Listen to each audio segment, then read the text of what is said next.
If you love comfort food, I'm about to change your life forever. Now, imagine your favorite guilty pleasures. Pizza, mac and cheese, lasagna, at half the fat and half the calories.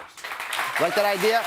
I sent a top nutritionist to your local market to find 5 low-fat comfort foods, and Heidi Skolnick is always good at this, came back with products he says that you will love. In fact, you will not be able to tell the difference between these and your old-time comfort foods. Thank you very much for joining us. Let's start with the old-time favorite, pizza. Okay, so this is Kashi's mushroom trio and spinach.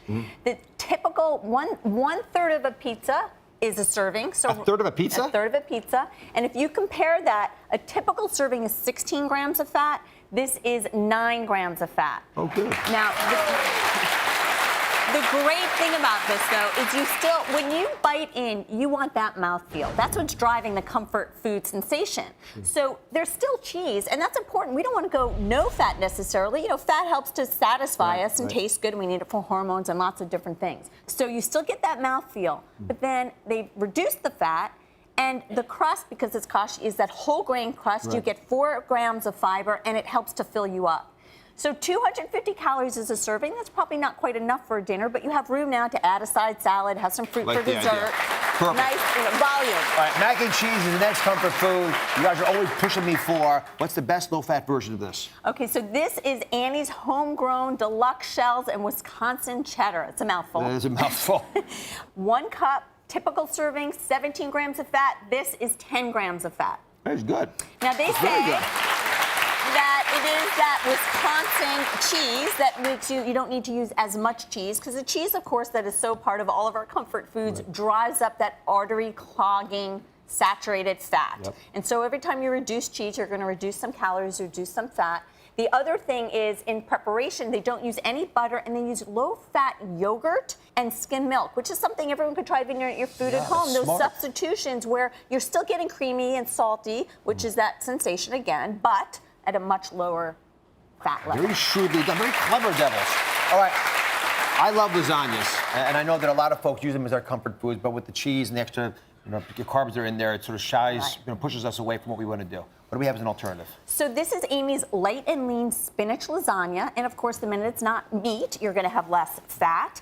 I really like this. You keep going. I'm going to have the audience taste this. So keep describing. So this is 250 calories. It's 2/3 less fat than in a typical other brand, right? It is. What do you think? Okay, so now how do you like this for an idea? We're talking about comfort food for mealtime, but really, would you have this as a snack?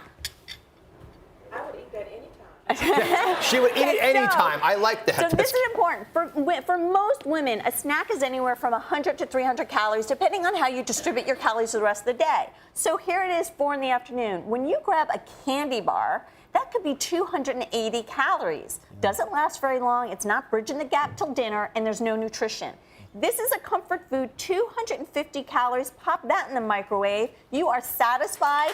You're not picking out later in the day. That's very smart. And you liked it. Get thumbs up over there. All right, next up, chicken pot pie. I actually don't know how you cheat on chicken pot pie, but they have managed to do it. You have found something that's a miracle here. Take it away. Okay, so this is Blake's chicken pot pie, 1 package, 33 grams of fat in a typical serving. In Blake's, it is now 17 grams of fat. But what they do is they don't have the crust on the bottom. It's top only. So that mouthfeel, that first sensation is that flaky crust, and then you save the fat. And again, you could do this at home, whether you're making a fruit pie just on top or a crumble, just sprinkle it so you get it without having all of that butter mixed in. You know, I think it's very smart to look at what manufacturers are able to do to cheat some of the calories out, and to copy that in our home. It's another good example. I know we got the cheese earlier. I like it. And the final comfort food, and maybe the best of all, mashed potatoes. What's the low-fat version here? I'm going to actually have someone taste it while you're describing it. So this is Ore-Ida steam and mash cut russet potatoes. What a concept to actually steam something, right? So the mashing is where the creaminess usually comes in when it comes to potatoes. And what do we think? Oh, we have a vote here. What do you think? We got the thumbs up. It's delicious. I will have it for dinner tonight if you. Here, you know what? It's all yours. You keep eating down on that. Thank you. Right on. Very good. So, here's the thing, right? So there is zero fat. There's zero fat in this. Can you imagine that? Some. No fat at all. And I will say, it's the creaminess, the mashing that really, again, drives that taste. Wonderful finds as always. Thank you, Heidi. Thank you for watching. Don't forget to subscribe and turn on notifications so you never miss out on new videos to live the good life.